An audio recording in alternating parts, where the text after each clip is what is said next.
Bonjour, bonsoir, ça dépendra à l'heure à laquelle vous allez m'écouter ou regarder cette vidéo. Dans tous les cas, j'espère que vous allez bien, vous et votre famille et toutes les personnes que vous aimez et que tout se passe bien pour vous. Je vous remercie d'être là pour m'écouter, partager mes livres, partager tout ce que je reçois au travers des livres. En tout cas, je vous remercie de prendre 5 à 10 minutes pour écouter cette vidéo. Je dis écouter parce que bon, c'est plus dans l'optique d'écouter que de regarder une vidéo. Mais vous comprenez que vous regardez et écoutez la vidéo. Je m'appelle Natacha Limbouté Pouloulou et sur cette chaîne, je partage mes lectures et je vous fais aussi découvrir des auteurs africains. Et j'aide aussi en donnant des astuces et des conseils aux personnes qui n'arrivent pas à terminer les livres qui commencent, des personnes qui procrastinent dans la lecture et des personnes qui aimeraient lire mais qui ont quelques petites difficultés. Et aussi, je vous encourage à lire un livre par mois.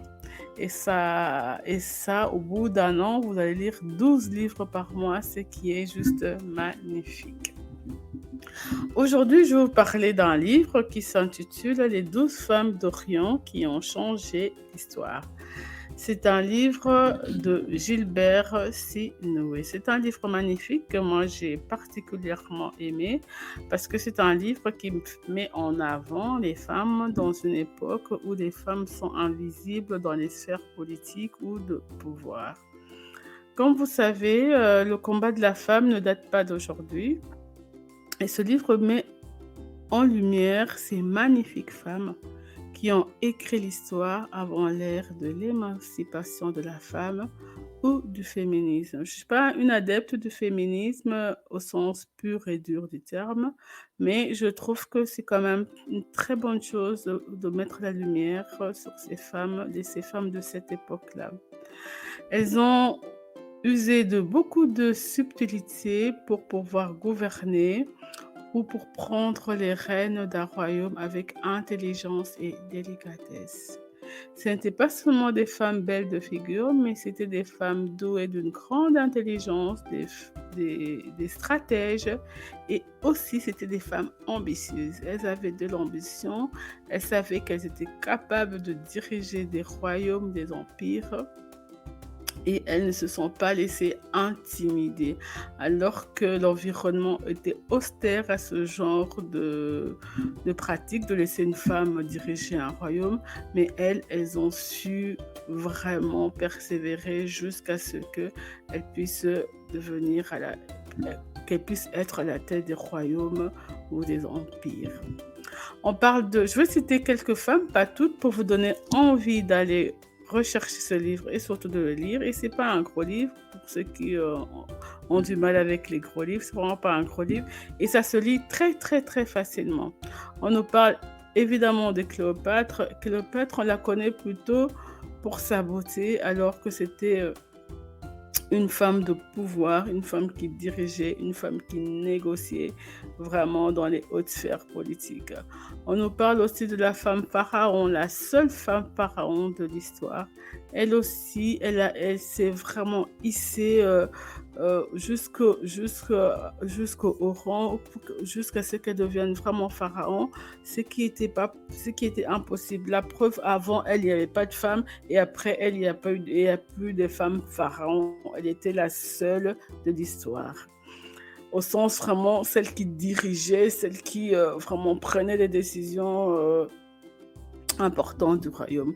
Il y a eu Makeba aussi, il y a eu Makeba, la reine de Saba, aussi connue pour sa beauté, mais c'était aussi une grande femme. C'était une grande femme qui a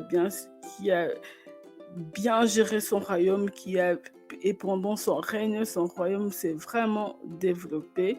Il y a aussi Aïcha, la préférée du prophète Mohammed, qui a su influencer aussi le prophète dans certaines de ses décisions. Ces femmes étaient certes très belles parce que dans le livre, à part une ou deux où on n'a pas mis en avant leur beauté, mais dans tous les cas, toutes ces femmes-là, elles étaient belles. Elles n'étaient pas seulement belles, elles étaient courageuses, elles étaient intelligentes, elles étaient déterminées, elles étaient persévérantes, elles étaient influentes, elles n'abandonnaient pas, elles sont allées jusqu'au bout. Et chose aussi que j'ai remarqué, elles étaient jeunes aussi, hein. Elles étaient très jeunes par rapport, voilà, elles étaient jeunes, elles avaient toutes moins de 18 ans quand elles ont commencé à mettre, quand elles ont commencé à avoir ce désir de diriger, de devenir des personnes importantes, influentes dans, dans leur royaume ou dans leur empire. Je suppose qu'il y en a eu plusieurs, mais malheureusement, l'histoire ne nous en parle pas. Et il n'y a pas de livres, il n'y a pas d'autres livres sur elles. Si vous connaissez de livres, n'hésitez pas à, à me le communiquer dans les commentaires. Je me ferai un plaisir d'aller le lire et découvrir et de venir partager avec vous. Et aussi, ça c'est aussi un cri de cœur, c'est vraiment si on peut retrouver un même livre de ce genre, mais pour les femmes euh, africaines, subsahariennes, vraiment, si on peut retrouver ce genre de livre regroupant toutes ces femmes. J'ai un livre ici que j'ai chez moi qui s'intitule My Type of Bad Girls, voilà, de Grandeur Noire. Et c'est plus genre BD, enfin BD. C'est pas une BD, mais c'est un livre destiné pour les enfants avec l'histoire d'une femme à chaque page. C'est déjà bien, c'est déjà très bien, mais si on pouvait avoir un livre avec l'histoire de toutes ces femmes, ça serait encore meilleur. Je vous souhaite un bon jeudi. J'espère que vous allez bien. J'espère que vous avez bien aimé cette vidéo et que cette vidéo vous a donné envie d'aller vraiment lire ce livre, Les 12 femmes d'Orient qui ont changé le monde. N'hésitez pas, allez chercher ce livre et partagez-le avec les gens de votre entourage, les personnes qui vous en proches. Je vous souhaite un bon jeudi et je vous dis à jeudi prochain. C'était Natacha Pouloulou à votre service. Au revoir.